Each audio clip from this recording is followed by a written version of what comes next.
Hi students. Welcome to the English class of 6th standard. And today we are doing lesson number 2.7, that is Yonamin and Bushi. योनामिन या मुलीची ही कहाणी आहे and ती एक कराटेपटू होती. Okay. Yonamine and Bushi. Yonamine Chiru was the most admired girl in Okinawa. तर Okinawa या शहरामध्ये योनामिन चिरू नावाची मुलगी राहत होती. तर तिचं फार कौतुक व्हायचं. She was most admired. तिचं खूप कौतुक होत असे. ॲडमायर म्हणजे कौतुक करणं. She was the most admired girl in Okinawa. She was intelligent, tall, strong, big and beautiful. तर ती खूप इंटेलिजंट होती, खूप हुशार होती, उंच शरीरयष्टी होती, स्ट्रॉंग होती आणि खूप सुंदर होती. Big and beautiful. And most important of all, she was so well trained in karate that no one could beat her. तर सगळ्यात महत्त्वाची गोष्ट म्हणजे ती कराटे या खेळामध्ये खूप ट्रेन झाली होती, प्रवीण होती. Okay. She was well trained in karate and no one could beat her. तिला कोणीही कराटेमध्ये हरवू शकत नव्हतं. When it was time to get her married, her father who was a rich merchant began to worry. तर तिचं लग्न करायचं, ती जेव्हा लग्नाच्या वयाची झाली तेव्हा तिच्या वडिलांना खूप चिंता होऊ लागली की तिला योग्य वर मिळेल का. ओके. तिचे वडील खूप श्रीमंत होते. He was a rich merchant and he began to worry when it was time to get her married. तर तिला कशा प्रकारचा नवरा मिळेल या चिंतेने ते चिंतित असत. तर तिला कुठला नवरा मिळेल आपल्या मुलीला, तर ह्याची चिंता त्यांना सतावत असेल. He loved his daughter and wanted her to be happy and well cared for. तर त्यांचं आपल्या मुलीवर खूप प्रेम होतं आणि तिला एक तिची काळजी घेणारा खूप चांगला नवरा मिळावा अशी त्यांची इच्छा होती. He loved his daughter and wanted her to be happy. तर ती नेहमी खुश राहावी असं त्यांना वाटायचं. Wanted her to be happy and well cared for. तिची काळजी घेणारा नवरा तिला मिळावा. She was beautiful and she would inherit a fortune from him. तर ती सुंदर होतीच, कराटेमध्ये एक्सपर्ट होती, प्लस तिला तिच्या वडिलांची सगळी संपत्ती मिळणार होती. Inherit a Fortune. इनहेरिट अ फॉर्च्यूनमध्ये म्हणजे पूर्वजांकडून आलेली सगळी संपत्ती जी पुढच्या पिढीला मिळते. तर इनहेरिट करणं म्हणजे पुढच्या पिढीला मिळणं. ओके. आणि इनहेरिट अ फॉर्च्यून, फॉर्च्यून म्हणजे संपत्ती, जायदाद ज्याला आपण म्हणतो ना ते. But where, oh where could he find a young man who would come forward to marry a woman who was stronger than him. तर असा कोण आहे जो पुढे येईल आणि स्वतःपेक्षा स्ट्रॉंग असलेल्या मुलीशी लग्न करेल. कुठला माणूस स्वतःच्यापेक्षा स्ट्रॉंग असलेल्या मुलीशी लग्न करेल, हो की नाही. तर ह्या गोष्टीची त्यांना सतत चिंता असायची की कुठला मुलगा आपल्या मुलीपेक्षा स्ट्रॉंग असेल. तर Yonamine had her own ideas about marriage. तर योनामिनचं स्वतःच्या लग्नाविषयी वेगळी कल्पना होती. तिची काही मतं होती स्वतःच्या लग्नाबद्दल. शी डिक्लेअर्ड फॉर्मली. तर तिने ठामपणे सांगितलं, आय विल ओनली मॅरी a man who can beat me in a fair fight. तर मला जो हरवेल कराटेमध्ये चिटिंग न करता, इन अ फेअर फाईट म्हणजे प्रामाणिकपणे जो मला हरवेल, मला जिंकून दाखवेल, त्याच्याशीच मी लग्न करेन. आय विल मॅरी a man who can beat me in a fair fight. जो खेळताना जो जिंकेल, माझ्याबरोबर खेळून जो जिंकेल आणि मला हरवेल त्याच्याशीच मी लग्न करणार. Surprisingly many young man picked up the challenge and came forward to fight her. तर आश्चर्याची गोष्ट म्हणजे खूप तरुण मुलं पुढे आली तिच्याशी लग्न करायला आणि त्या स्पर्धेमध्ये भाग घ्यायला. म्हणजे तिला हरवल्यावर तिच्याशी लग्न करता येईल म्हणून खूप यंग मॅन पुढे आले. After all she was beautiful girl with a Fortune. तर का नाही येणार एवढी मुलं, कारण ती सुंदर तर होतीच, पण तिला तिच्याशी जो कोणी लग्न करणार होता त्याला खूप सारा पैसा मिळणार होता, फॉर्च्यून मिळणार होता. ओके. इस्टेट, जायदाद मिळणार होती. Many wrestlers were eager to win her in a contest of martial arts. तर खूप जणांना कराटे येत होतं, पण त्यांना मार्शल आर्ट्स हा जो वेगळा खेळ असतो, कराटेसारखाच असतो, त्या खेळामध्ये सुद्धा तिला हरवायचं होतं. मेनी रेसलर्स म्हणजे कुस्तीपटू. Were eager to win her in a contest of martial arts. तर तिला मार्शल आर्ट्समध्ये हरवायचं पण इच्छा होती बऱ्याच जणांची. One of the first to ask for her hand was Kojo. तर कोजो नावाचा एक तरुण होता, तो सर्वात पुढे आला आणि तिचा हात मागितला. Okay. Who was actually bigger and stronger than Yonamine. तर तो दिसायला खूप मोठा प्रचंड ध्येययष्टीचा होता. तो युनामिनपेक्षा खूप स्ट्रॉंग दिसत होता. Okay. Stronger and bigger than Yonamine. He was so tall and well build that his hands were like shovels. Shovels म्हणजे फावडं असतं ना, आपण जी माती काढतो फावडं, त्याला शॉवेल म्हणतात. Okay. He was so tall and well build that his hands were like shovels. त्याचे हात फावड्यासारखं होते, खूप रुंद आणि प्रचंड होते, मोठे होते. And his legs resembled tree Trunks.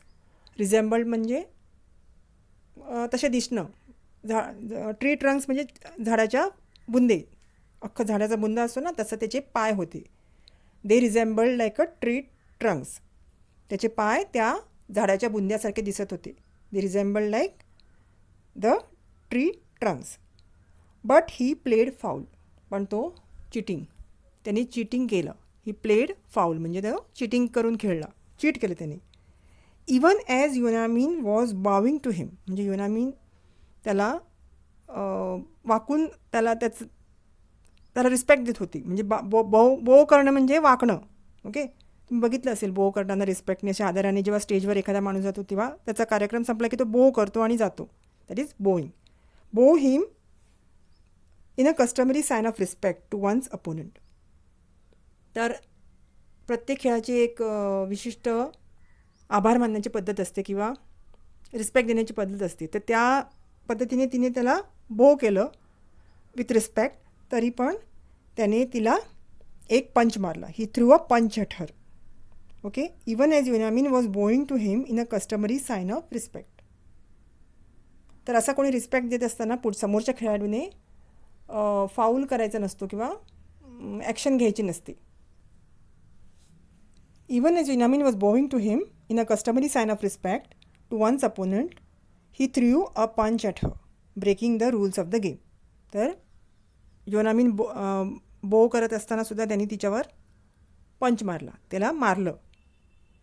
Breaking the rules of the game. तर सगळे नियम गेमचे मोडून त्यांनी त्याच्यावर पंच मारला.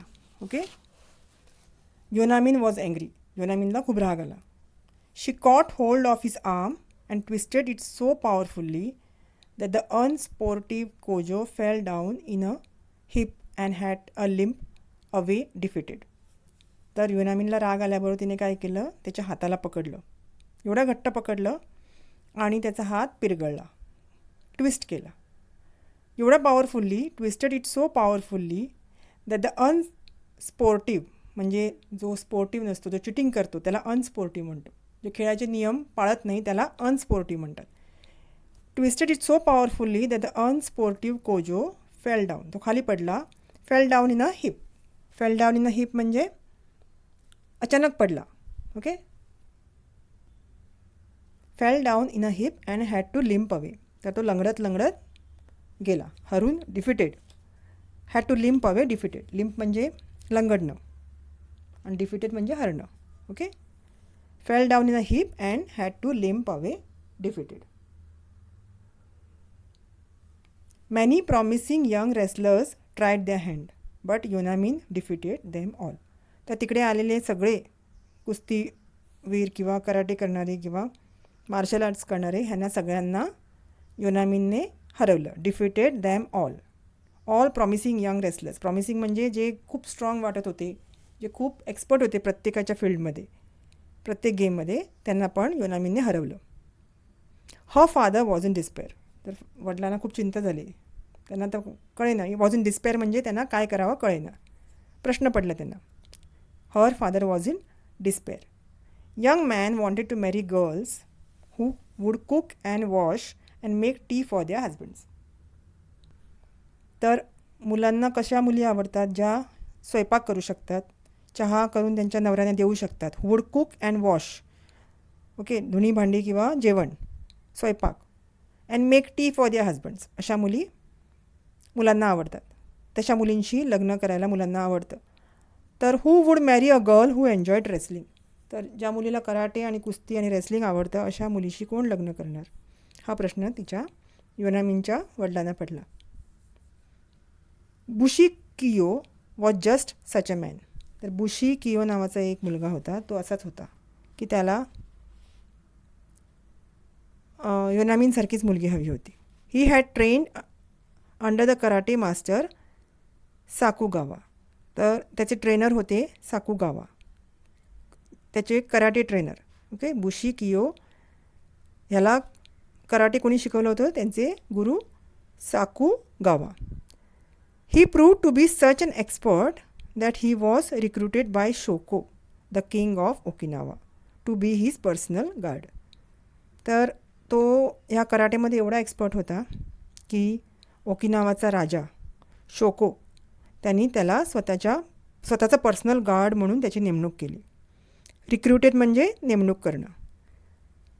ही proved to be such an expert that he was recruited by Shoko the king of Okinawa to be his personal guard.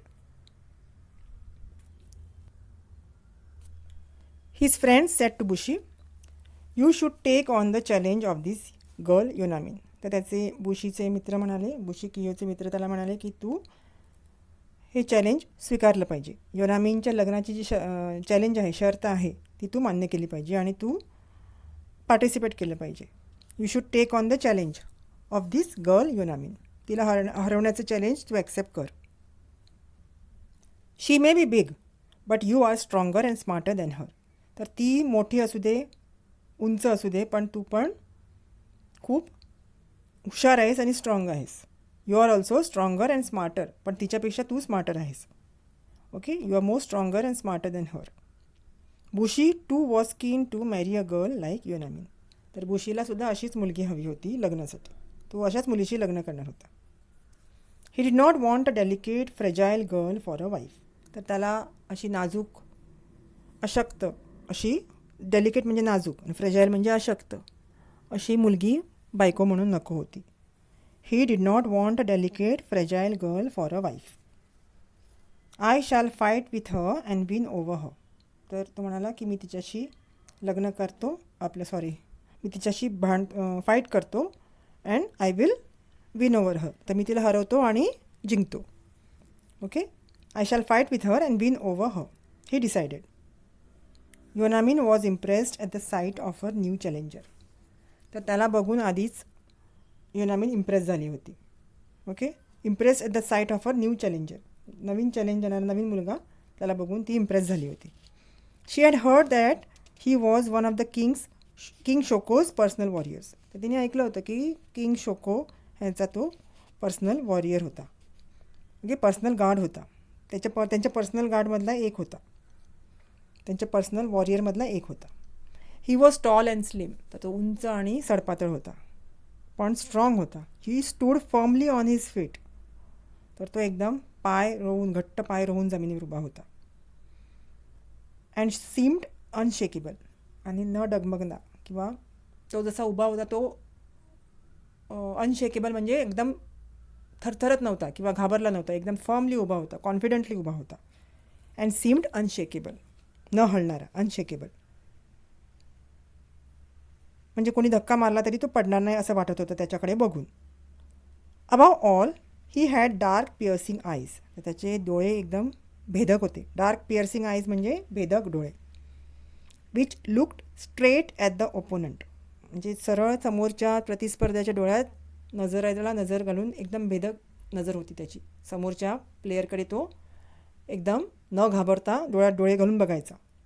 Which looked straight at the opponent and showed that he was fearless and straightforward. तर समोरच्या व्यक्तीकडे बघून ते कळत होतं की हा एकदम निडर आहे, घाबरत नाही आहे. And straight forward.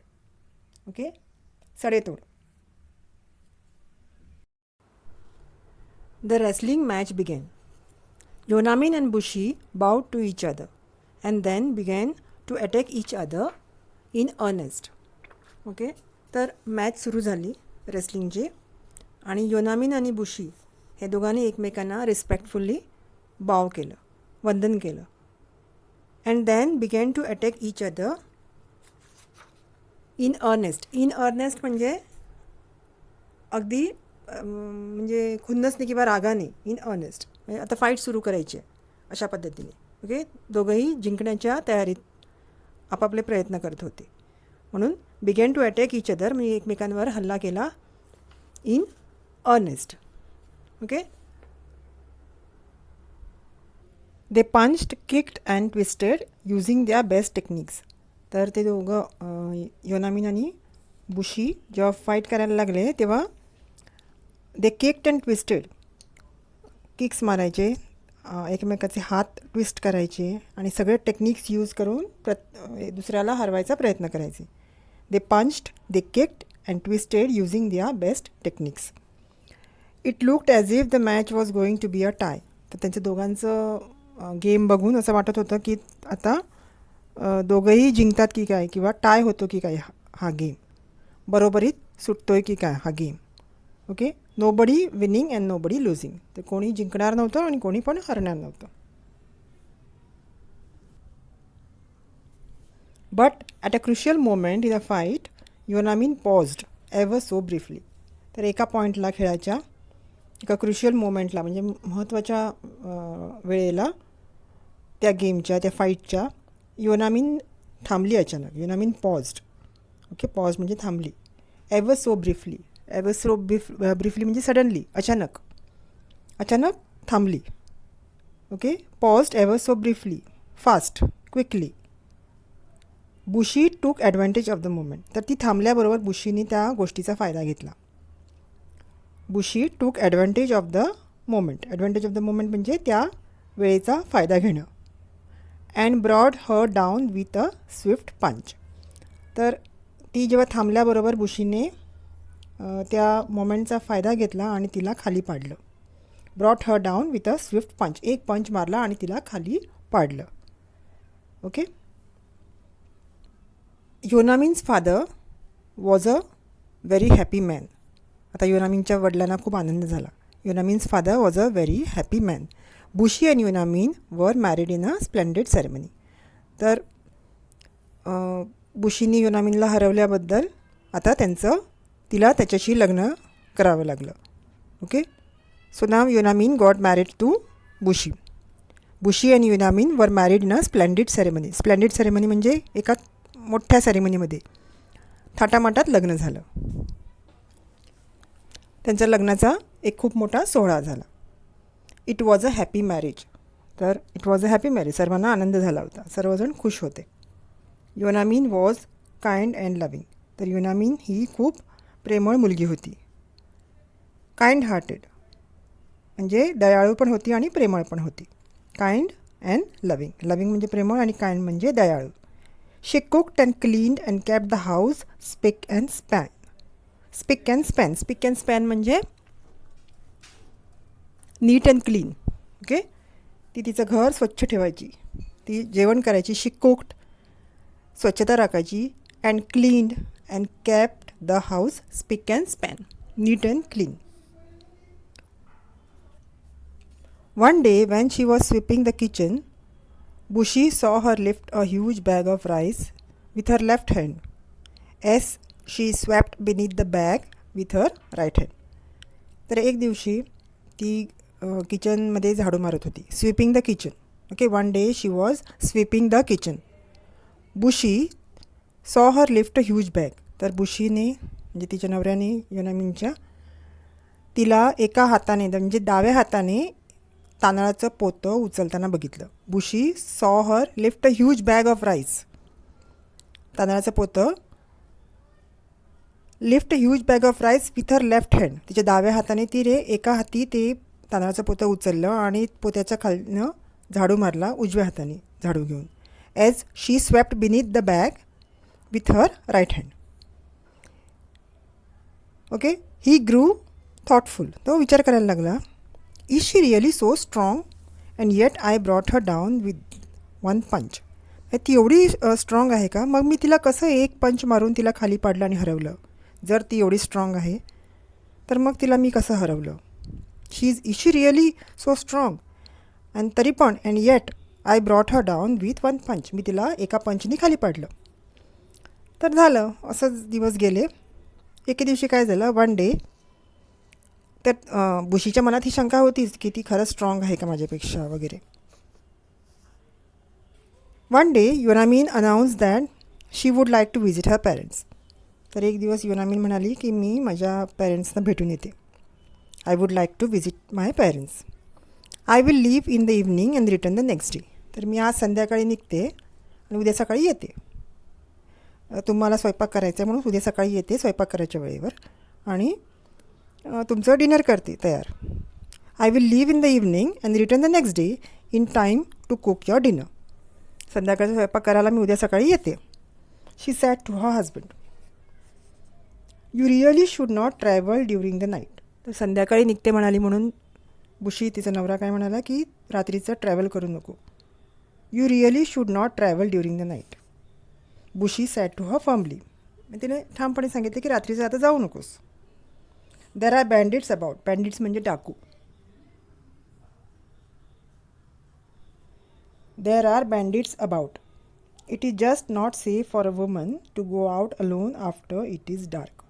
एका स्त्रीला, एका मुलीला रात्र झाल्यावर घराच्या बाहेर पडणं योग्य नाही. एकटीने जाणं योग्य नाही. There are bandits about and it is not safe for a woman to go out alone after it is dark. My dear husband, you forget that you married a trained wrestler. तर ती म्हणाली, युनामीन म्हणाली की बुशीला की तुला विसरलंस का, तू एका wrestler मुलीशी, ट्रेंड रेसलर मुलीशी लग्न केले, एका कुस्तीपटूशी तू लग्न केले, तू विसरलंस का. Yonamine said to him with a smile. ती हसत हसत म्हटली की तुला माहीत नाही का मी रेसलर आहे. I am a trained wrestler. तर don't forget that I threw you down flat on the ground, said Bushi. You are not unbeatable. तर नवरा म्हणाला हो पण ते बरोबर आहे, पण मी तुला गेममध्ये हरवलं होतं. तुला कोणीच हरवू शकत नाही, असं होत नाही. Don't forget that I threw you down flat on the ground. मी तुला खाली पाडलं होतं ग्राउंडवर. Okay. And you are not unbeatable. तुला कोणी हरवू शकत नाही असं नाही आहे. अनबिटेबल म्हणजे तुला कोणीच हरवू शकत नाही. अनबिटेबल म्हणजे ज्याला कोणी हरवू शकत नाही तो अनबिटेबल. अँड तो म्हणाला की यू आर नॉट अनबिटेबल. म्हणजे असं नाही आहे की तुला कोणीच हरवू शकत नाही. तुला पण कोणीतरी हरवू शकतं. मी तुला हरवलेलं आहे. Don't worry, said Yonamine. Bandits are not as skilled as you are. I can take care of myself. तर ती म्हणाली तू नको काळजी करू. युनामीन म्हणाली ते जे डाकू वगैरे जे कोणी आहेत ते तुझ्यासारखे स्किल्ड नाही आहेत. तू खूप हुशार आहेस म्हणून तू मला हरवलं. They are not as skilled as you are. I can take care of myself. तर मी माझी काळजी स्वतः घेईन. की ते एवढे स्ट्रॉंग नाही आहेत, ते मला हरवू शकत नाही. They are not as skilled as you are. तुझ्या एवढे ते हुशार आणि स्किल्ड नाही आहेत, तरबेज नाही आहेत. तर मी माझी काळजी घेईन. I can take care of myself. Bushi was not pleased. तर बुशीला हे पटलं नाही. त्याला ते खरे वाटेना. म्हणजे शी इज ओव्हर कॉन्फिडंट. त्याला वाटलं की ती ओव्हर कॉन्फिडंट आहे. ओके. तिला तिच्या ह्याच्या स्किलवर खूप गर्व आहे, जरा जास्तीच विश्वास आहे. She is overconfident. He thought to himself. She must be taught a lesson. For her own good शिकवायलाच पाहिजे. फॉर हर ओन गुड. तिच्या भल्यासाठीच तिला धडा शिकवायचा आहे. तर that evening Yonamine left to walk to her father's home. तर त्या दिवशी संध्याकाळी ती निघाली. युनामीन निघाली वडिलांकडे जायला. चालत निघाली संध्याकाळी. As soon as she departed, Bushi disguised himself as a bandit, wearing shabby clothes, smearing dark colors over his hands and covering his face with a scarf. तर ती निघाल्या युनामीन निघाली वडिलांकडे जायला. तर तिच्या पाठोपाठ ॲज शी डिपार्टेड म्हणजे ती निघाली. बुशीने काय केलं, त्याने वेश बदलला. बुशी डिस्गाइज म्हणजे वेश बदलणं. Disguise himself as a banded. तो स्वतःला वेश बदलून डाकूचं रूप घेतलं, डाकू बनला. त्याने मळके कपडे, शॅबी क्लोथ्स, घाणेरडे कपडे घातले. स्मिअरिंग डार्क कलरचे कपडे घातले. हाताला कवर केलं डार्क कलरच्या कपड्याने. Smearing dark colours over his hands and covering his face with a scarf. आणि चेहऱ्यावर स्कार्फ बांधला. Okay. He ran as fast as he could to hide behind a clump of trees at a fork on the road. तर तो पळत गेला, fast पळत गेला आणि खूप झाडी होती जिथे. क्लम्प ऑफ ट्रीज म्हणजे खूप दाट झाडी होती, त्याच्या मागं जाऊन लपला. He ran fast as he could to hide behind a clump of trees at a fork on the road. Fork on the road म्हणजे 2 रस्ते जिथे फुटले होते. जेव्हा रस्ते 2 ठिकाणी, एक रस्त्याचे 2 भाग झाले होते, दोन वेगवेगळे रस्ते गेले होते एका पॉईंटला. तर तिथे जाऊन तो झाडीच्या मागे लपला. Darkness fell and he saw Yonamine approaching the folk. तर त्या दुभंगलेल्या रस्त्याच्या जवळ योनामीन येताना त्याला दिसली. डार्कनेस फेल म्हणजे रात्र होत आली, अंधार होत आला. And he saw Yonamine approaching म्हणजे येते, जवळ येते. अप्रोचिंग द फोर्क, ते झाडी जिथे होती तिथे 2 रस्ते झाले होते तिथे. Approaching the fork from where she would take a left turn to reach her father's house. तर उजवाकडे एक रस्ता गेला होता, डावीकडे एक रस्ता गेला होता. 2 रस्ते दुभंगले होते तिथं. ती डाव्याच्या रस्त्याने तिच्या वडिलांच्या घरी जाणार होती. Okay. Darkness fell and he saw Yonamine approaching the fork from where she would now take a left turn to reach her father's house. तर ती येत होती आणि डाव्या बाजूच्या रस्त्याने ती वडिलांच्या घरी जाणार होती. When she crossed the clump of trees, Bushi jumped out from behind the trees and tried to attack her. तर ती ज्या झाडीच्या जवळ जेव्हा आली तेव्हा बुशीने तिच्यावर उडी टाकली. Jumped out from behind the trees, झाडाच्या मागून उडी टाकली आणि तिच्यावर हल्ला केला. Tried to attack her. Bushi jumped out from behind the trees and tried to attack her. Yonamine was swift and sharp in her reaction to the attack. तर योनामीन एवढी शार्प होती की तिने पटकन स्वतःला वाचवण्यासाठी रिॲक्ट केलं. स्विफ्ट अँड शार्प म्हणजे खूप चपळ होती आणि हुशार होती. स्विफ्ट म्हणजे चपळ आणि शार्प म्हणजे तल्लख, हुशार. Yonamine was swift and sharp in her reaction to the attack. तिच्यावर त्याने अटॅक केल्याबरोबर तिने लगेचच रिॲक्ट केलं. She held her attacker by the hand and kicked him with such a force that the attacker fell to the ground unconscious. तर तिने बुशीवर असा काही अटॅक केला की त्याला एवढ्या जोरात लात मारली. आधी त्याला हाताने पकडलं. She held her attacker by hand, हाताने घट्ट पकडलं. अँड किक्ड हिम, त्याला एवढ्या जोरात लात मारली with such a force that the attacker fell to the ground unconscious. तर तो अटॅकर खाली बेशुद्ध पडला. योनामीन एवढ्या जोरात त्याला लात मारली की बुशी बेशुद्ध पडला. अनकॉन्शियस म्हणजे बेशुद्ध. Yonamine dragged him and tied him to a tree with her sash. आता योनामीन त्याला ओढत घेऊन गेली झाडापाशी आणि झाडाला तिने त्याला बांधलं झाडाला तिच्या स्कार्फने. ओके. सॅश म्हणजे तिचा स्कार्फ. तर त्याला ओढत नेला. Yonamine dragged him and tied him to a tree with her sash. She adjusted her backpack and set off round the corner for her father's home. तर तिने नंतर तिची बॅग जी होती, बॅकपॅक म्हणजे बॅग जी पाठीला लावतात ती बॅग नीट केली आणि ती चालू पडली. She set off round the corner for her father's home. Set off round the corner म्हणजे गेली, लगबगीने पळत गेली, आपल्या वाटेने गेली वडिलांच्या घरी. The next day as she was returning home in the afternoon she saw her bandit still tied to the tree and as she had left him the previous night. दुसऱ्या दिवशी जेव्हा ती परत आली आपल्या घरी जायला तेव्हा तिने दुपारी त्याच माणसाला, त्या बँडिटला, जो कोण डाकू तिच्या नजरेत जो डाकू होता त्याला बांधलेला तसाच बघितला. तर तसाच बांधलेला होता झाडाला. जेव्हा as she had left him the previous night, तिने जसा त्याला रात्री बांधून ठेवला होता तसाच होता तो. जसा सोडला होता बांधून तसाच बांधलेला तिथं होता. Shall I untie you now or leave you here. तर ती विचारत लागली त्याला की तुला आता सोडायचं का मी, का असंच तुला सोडून मी जाऊ परत. शी आस्क्ड हिम. शाल आय अनटाय म्हणजे तुला सोडू का. टायच्या अपोजिट काय, अनटाय. ऑर लीव यू हिअर, तुला इथे सोडून जाऊ का? शी आस्क्ड हिम, तर तो म्हणाला प्लीज अनटाय मी. तो गयावया करू लागला, म्हणाला मला प्लीज सोडव. Mumbled the bandit. I beg you to forgive me, I shan't ever do this again. तर मला माफ कर, मी असं परत कधीच करणार नाही. फॉरगिव्ह मी, बॅग म्हणजे गयावया करू लागला, भीक मागू लागला की मला माफ कर आणि मी असं परत कधीच करणार नाही. Swiftly she untied him and walked away quickly, she was in a hurry. तर तिने त्याला पटकन सोडलं आणि ती घाईघाईने निघून गेली. Untied him and walked away quickly, she was in a Hari.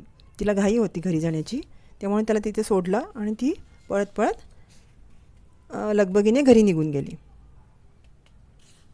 She had to reach home in time to cook her husband's evening meal. तर तिला घाई कसली होती, तिला बुशीसाठी म्हणजे तिच्या नवऱ्यासाठी रात्रीचा स्वयंपाक करायचा होता, डिनर कुक करायचं होतं, evening meal. Little did she realise that she had just released her husband from his captivity. तर लिटल डिड शी रिअलाइज म्हणजे तिला आधी माहीत नव्हतं की तिच्या गावीही नव्हतं की तिला स्वतःच्या नवऱ्यालाच बांधून घातला होता. तो जो बँडिट किंवा जो डाकू जो वेषांतर केलेला होता तो तिचा नवरा होता, हे तिला माहीत नव्हतं. Little did she realise that she had just released her husband, जो सोडला होता तो तिचा नवराच होता हे तिला माहीत नव्हतं. She had just release her husband from his captivity. Okay, त्याला कॅप्चर केलं होतं, तो त्याला सोडून दिलं हे तिला माहीत नव्हतं. त्याला बांधलेल्या अवस्थेतून सोडून दिलं ते त्याला माहीत नव्हतं. फ्रॉम हिज कॅप्टिव्हिटी म्हणजे तो बांधलेल्या अवस्थेत होता, त्याला सोडला, त्याची बंधनातली जी स्थिती होती ती सोडली. Released her husband from his captivity. That evening, quite a while after she had set the dinner ready, Bushi walked in looking tired and dull. तर त्या इव्हनिंगला, त्या संध्याकाळी तिने स्वयंपाक करून ठेवला होता ready. Quiet a while after she had set the dinner ready, तिने स्वयंपाक केल्यानंतर थोड्या वेळाने बुशी घरी आला. Bushi walked in looking tired and dull. तो एकदम थकल्यासारखा आणि एकदम डल म्हणजे एकदम फ्रेश दिसत नव्हता, अजिबात डल दिसत होता. And tired. She helped him wash and set out fresh clothes for him to wear. तर तिने त्याला मदत केली, त्याला कपडे आणून दिले, त्याला हातपाय धुवायला पाणी दिलं. तर she helped him wash and set out fresh clothes for him to wear. She invited him to have a hot meal. आणि त्याला सांगितलं की हे आता गरम गरम जेवून घे. She invited him to have a hot meal. As Bushi sat down to dinner, he brought out a white sash from his pocket and gave it to his wife. तर तिने जो स्कार्फला त्याला बांधला होता ना, तो स्कार्फ त्याने खिशातून काढला आणि योनामीनला दिला. As Bushi sat down to dinner, जेवायला बसला डिनरला, he brought out a white sash from his pocket. खिशातून त्याने व्हाईट कलरचा स्कार्फ काढला बाहेर, okay, from his pocket and gave it to his wife. आणि योनामीनला दिला. And this is yours if I am not mistaken. तर मला जर मी चुकला नसेल, if I am not mistaken, हा स्कार्फ तुझा आहे, दिस इज युअर्स, असा बुशी म्हणाला योनामीनला. He said looking into her eyes. तिच्या डोळ्यात डोळे घालून बघायला म्हणाला, मी जर चुकलो नसेल तर हा स्कार्फ तुझा आहे, दिस इज युअर्स. तेव्हा योनामीन म्हणाली, oh Bushi, was it you? I am so sorry. तर बुशी म्हणाली, अरे तो म्हणजे मी ज्याला बांधला होता स्कार्फ, तो जो डाकू होता तो तूच होता का? तर मी खूप आय एम व्हेरी सॉरी, मला माफ कर, आय एम व्हेरी सॉरी, मला माहीत नव्हतं तो तू आहेस. You don't have to be sorry, said Bushi. तर बुशी म्हणाला की तू सॉरी नको म्हणूस, you don't have to be sorry.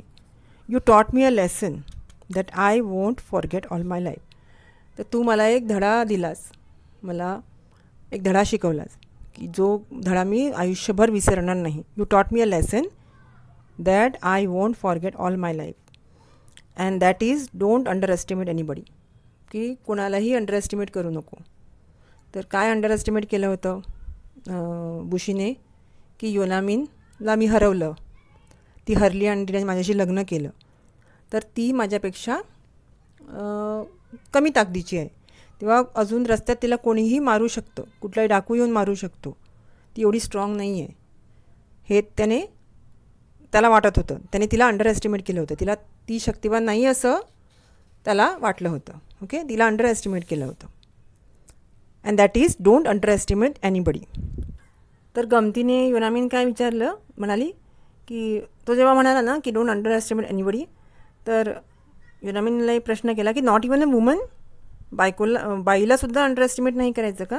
बाईला अंडर एस्टिमेट करू शकतो, बाई कमी ताकदीची असते, तर तिला पण नाही अंडर एस्टिमेट करायचं का, असं तिने मुद्दामून प्रश्न केला गमतीने. तर त्यावर तो म्हणाला एस्पेशली नॉट अ वुमन, वुमनला तर अंडर एस्टिमेट करूच नाही, एस्पेशली नॉट अ वुमन, खास करून फिमेलला किंवा स्त्रीला अंडर एस्टिमेट करू नका, तिला कमी लेखू नका. Don't underestimate a woman, said Bushi. And they burst out laughing together. आणि ह्यावर ते दोघंही हसायला लागले. ओके, तर एक धडा बुशी शिकला होता की कोणालाही कमी लेखायचं नाही, विशेष करून स्त्रियांना तर कधीच नाही. ओके, तर हा लेसन इथे संपतो आहे फ्रेंड्स. परत नीट ऐका, फार इंटरेस्टिंग लेसन आहे. And I will be back with the next lesson. तोपर्यंत बाय बाय. आणि प्लेलिस्ट 6 स्टँडर्डची सगळी डिस्क्रिप्शन बॉक्समध्ये मी लिंक दिले, ते लिंक नक्की बघा. Okay, till then bye bye.